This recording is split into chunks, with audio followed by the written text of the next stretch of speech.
Olá pessoal, tudo bem? Muito bom dia a todos vocês. Hoje eu venho lamentar a todos os companheiros e companheiras, homens e mulheres que fizeram o curso de vigilantes, passaram por uma academia, tiveram treinamentos, provas teóricas, provas práticas, orientados por policiais, por advogados, por psicólogos, conhecimentos de leis, Código Civil, também Código Penal, treinamento de vigilância ostensiva. Eu venho lamentar, por quê? Porque parece um resquício, uma maldição, não é? Histórica, que os vigilantes, os guerreiros, aqueles que são colocados na frente da batalha, no fronte, ou para servir de barricada, receber balas, receber tiros, não é? Para proteger uma elite, os soldados que são colocados na frente, numa guerra, os vigilantes. Quando eu falo que isso parece um resquício histórico, é porque isso vem acontecendo desde o Brasil colonial, do Brasil Império, desde o século XV ao século XIX. Como assim? O que está querendo dizer? No Brasil colonial, tanto Portugal quanto França, não é? Reino Unido, Espanha, Estados Unidos, optaram pela prática de forçar, recrutar, pegar populações subalternizadas como indígenas e negros afrodescendentes para servirem a pátria, para lutarem pela pátria contra outros países, guerras contra a Holanda, contra a França, Napoleão Bonaparte, contra o Reino de Portugal. Enfim, usaram esses negros, esses indígenas, como escudo humano, como bodes expiatórios.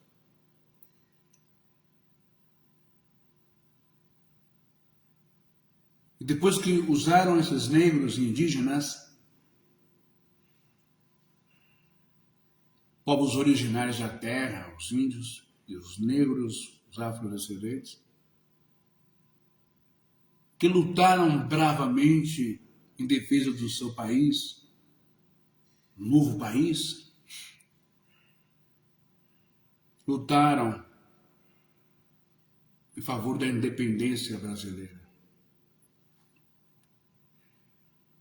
E depois que lutaram, apenas os soldados brancos receberam as suas honrarias, os seus soldos, as suas recompensas.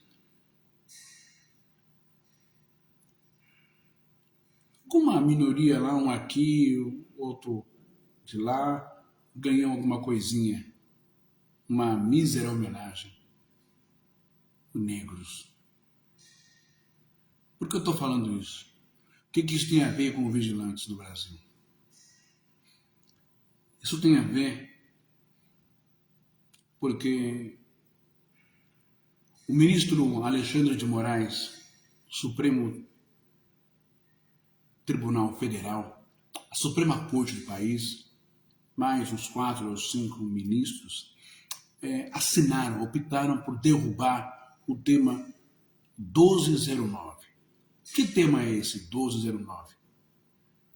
É o tema que trata da aposentadoria especial para vigilantes. Por que o vigilante não tem esse direito?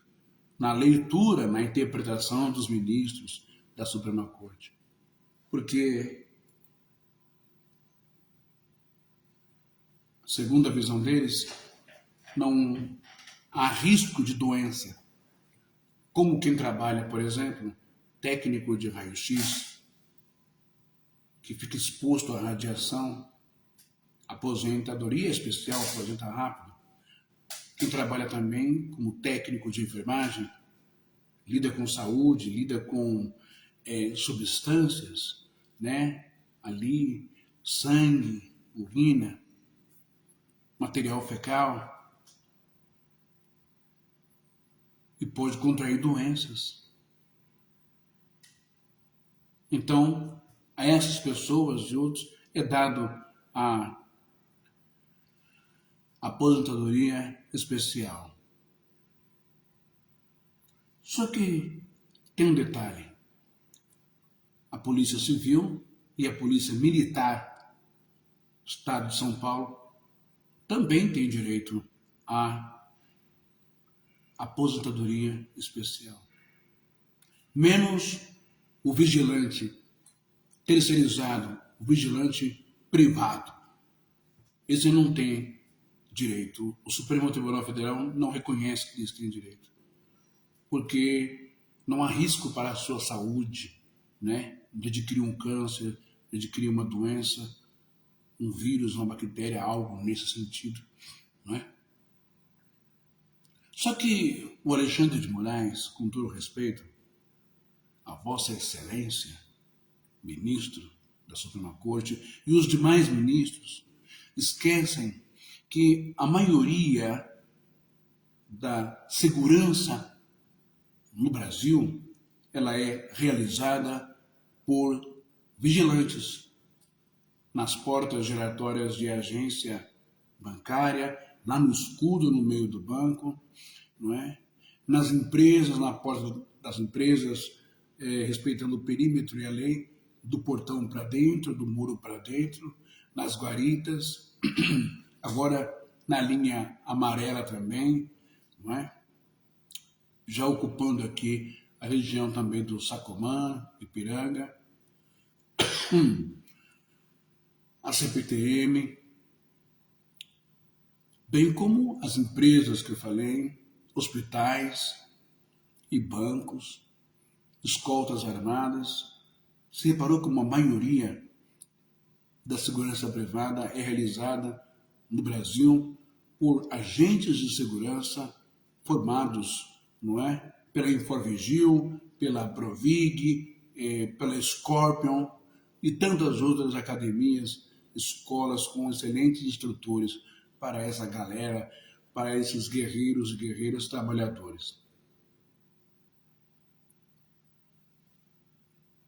Então, entende-se que existe uma grande demanda e um grande número crescente, com o aumento da violência em São Paulo, de contratação e também de mão de obra, também de treinamento, também de trabalho, a agentes de segurança privados, das empresas terceirizadas. Provig, Haganá, GR, não é? Protege. Só que o que me chama a atenção é o seguinte: tanto o agente público, a Polícia Militar do Estado de São Paulo, o agente civil também, como o agente de segurança privada, os vigilantes, estão expostos. todos os dias, com a sua cara, com o seu corpo,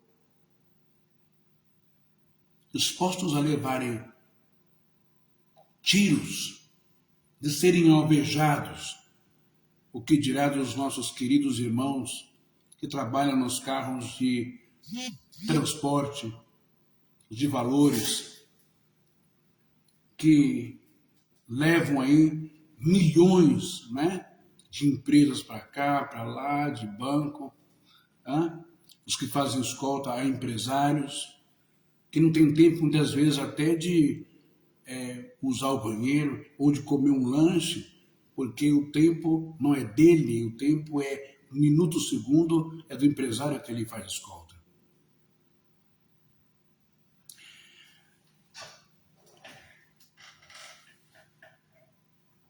Só tem uma coisa interessante nisso. Quando você puxa a estatística, né? Vou ter que dar uma pausa aqui, tá? Só um minuto.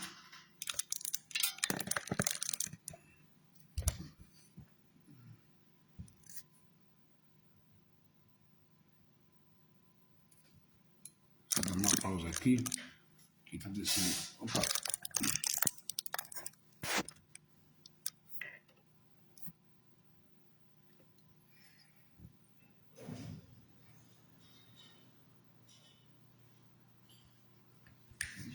Bom dia.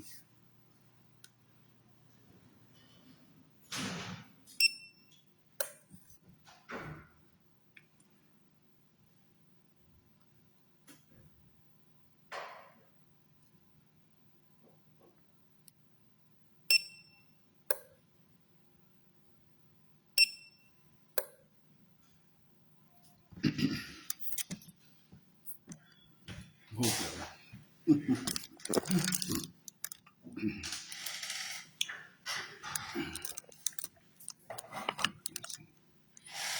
Quando você puxa as estatísticas e faz as comparações entre vigilância privada, os vigilantes, né, terceirizados, e os então preparados, e são mesmo 2 reciclagens por ano, né, talvez, acho que é isso, muito estudo, esforço, academia, aquela coisa, os agentes de segurança pública do Estado, policial civil e policial militar.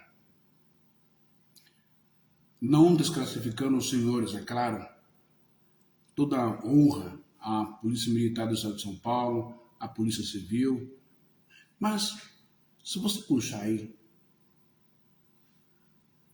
é gritante, é discrepante a maioria dos crimes com dolo eventual ou com culpa. Não teve intenção, mas tem culpa. Homicídio, acidentes com arma de fogo, que matou ou que deixou na cadeira de roda. Agressões, abuso de autoridade,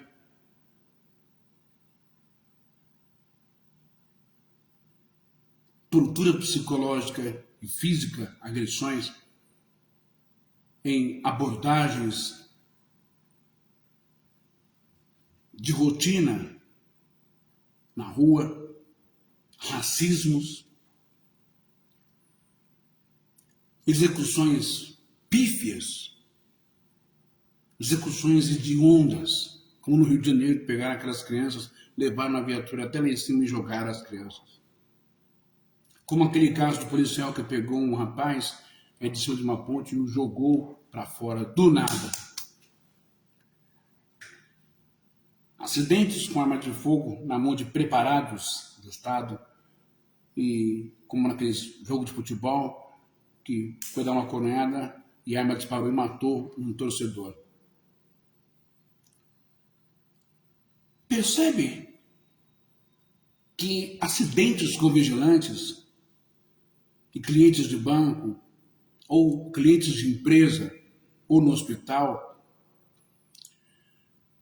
é é praticamente nulo, zero, comparando com grandes números e registros e estatísticas da própria Secretaria de Segurança Pública do Estado de São Paulo, que a maioria dos que se dizem tão preparados, respaldados, armados, equipados, são os maiores causadores de acidente e de homicídio em suas abordagens de racismo, uma série de coisas. A esses é dado o direito de aposentadoria especial, mas aos vigilantes que assumem a maior parte, não é, do trabalho ostensivo na porta das empresas e também como escolta armada e na porta dos bancos, a esses não é dado o direito. Por isso eu comecei falando sobre o Brasil do século XV até o século XIX, Brasil colonial, imperial, onde apenas usaram os então escravos, os então negros afrodescendentes, para combaterem ali no fronte. É como nós, eu também sou vigilante formado pela Provig, é como nós nos sentimos, é como você se sente. Já parou para pensar que todo mundo quer a sua mão de obra? Se você tomar um tiro na testa, morreu, acabou em terra, é mais um. Se você tomar um tiro e ficar tetraplégico, paraplégico, é mais um que vai ficar vegetando na cama na sua casa. Percebe que não tem o mínimo de sensibilidade, de honra, de dignidade a todo o setor? Tanto que faz vigilância ostensiva, como o vigilante patrimonial, como o controlador de acesso, como o porteiro, porque todos estão ali, né, no mesmo espírito praticamente, ali no funil de um condomínio, de uma empresa, o olho do furacão, zelando pela vida das pessoas, se dando, né, como barricadas, se dando como escudos humanos, se expondo a marginais, delinquentes, vagabundos e assassinos, ladrões, sequestradores. Quanto vale a vida, Alexandre de Moraes e ministros do Supremo Tribunal Federal? Quanto vale a vida de um ser humano para os senhores? Quanto vale a vida de um trabalhador? Quanto vale a vida de um vigilante? Quanto vale a vida desse vigilante aí, ou VSPP, que faz escolta de vocês, talvez? Quanto vale a vida dele? Quanto vale a vida de um porteiro?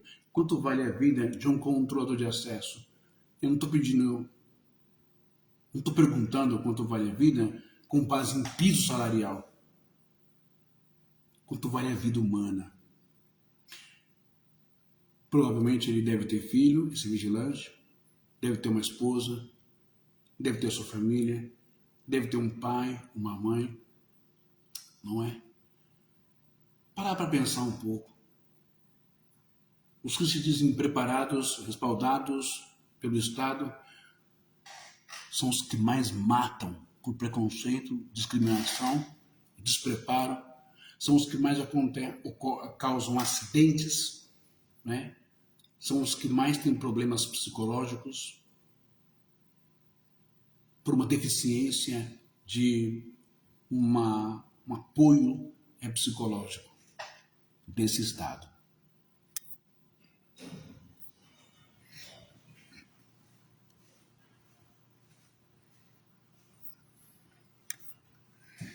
Desse Estado em que um policial que acaba de cometer um homicídio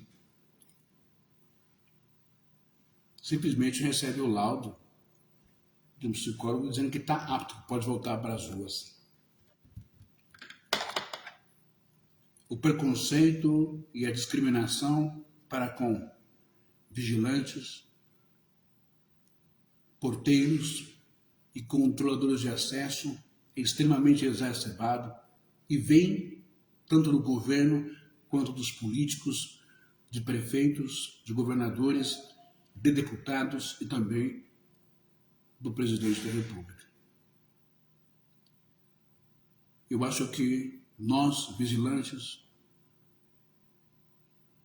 precisamos nos unir mais em termos de consciência. Precisamos escolher pessoas capacitadas, qualificadas, para nos representar na Câmara dos Vereadores, na Câmara dos Deputados,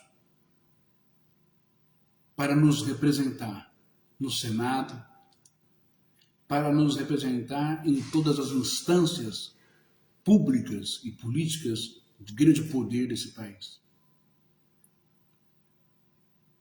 Temos que agir com inteligência, não é? Já pensou se todos os vigilantes, a maioria, entram em greve? Hã? E aí? O país para ou não para? Condomínios ficarão vulneráveis, suscetíveis. Vigilantes, porteiros, controladores, todo mundo faz uma greve geral para lascar de vez. É a mesma coisa quando eu defendia o pessoal do home care, o pessoal cuidadores de idosos, né? O pessoal que lava privada e limpa banheiro público, que é uma desgraça de sujeira porque o povo é porco, esse pessoal tem direito à insalubridade. Mas o cuidador de idoso, ele não tem direito à insalubridade. E ele que lida com insumos, não é? Hospitalares, ele que lida com sangue, com fezes, com urina, com baba, com espirro, não é? Ele que toca no corpo do doente, não tem direito à insalubridade. Estamos num país preconceituoso pra caramba ou não?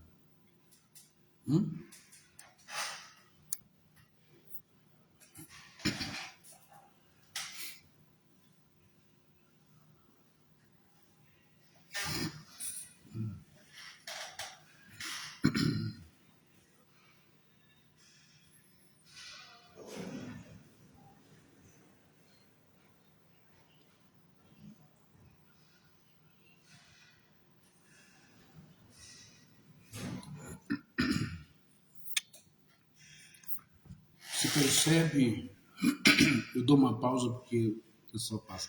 Você percebe como que a doença do preconceito, da discriminação é forte nesse país? Percebe isso?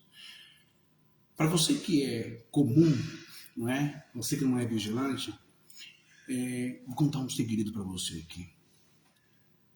Você sabia que o vigilante que está na porta do banco, da agência do Bradesco, da Caixa Econômica, do Itaú, do Santander, não é? Do Banco do Brasil, você sabia que esse vigilante que está lá, toda vez que chega um policial civil, um policial militar ou um policial federal, você sabia que esse vigilante é extremamente humilhado, ridicularizado, desprezado e fazem de tudo para pegar um erro, para deixar o cara nervoso, simplesmente para massagear o seu ego, porque eu sou do Estado, eu sou concursado, eu sou autoridade. Pega esse vigilante, coloca ele na viatura e o leva preso. A Polícia Federal faz muito isso. Sabia disso? O policial, o vigilante, não pode ter a sua arma própria. Seu porte de arma é uma coisa. Ter a arma ali na cintura é outra história. Mas o policial, descompensado, revoltado, xarope e muitas vezes drogado, ele pode andar com a arma dele 24, 48 horas, fazendo barbárie por aí, né? Claro que com isso eu não estou generalizando todos os policiais militares de São Paulo, nem os policiais civis. Mas está cheio de policiais com problemas, até de esquizofrenia, loucos, doidivanos na rua. Mas tem uma farda, tem um cap militar, né? Tem uma arma na cintura, tem um code, tem um brasão do Estado. Ele pode fazer todas as coisas. Está na hora de mudarmos isso.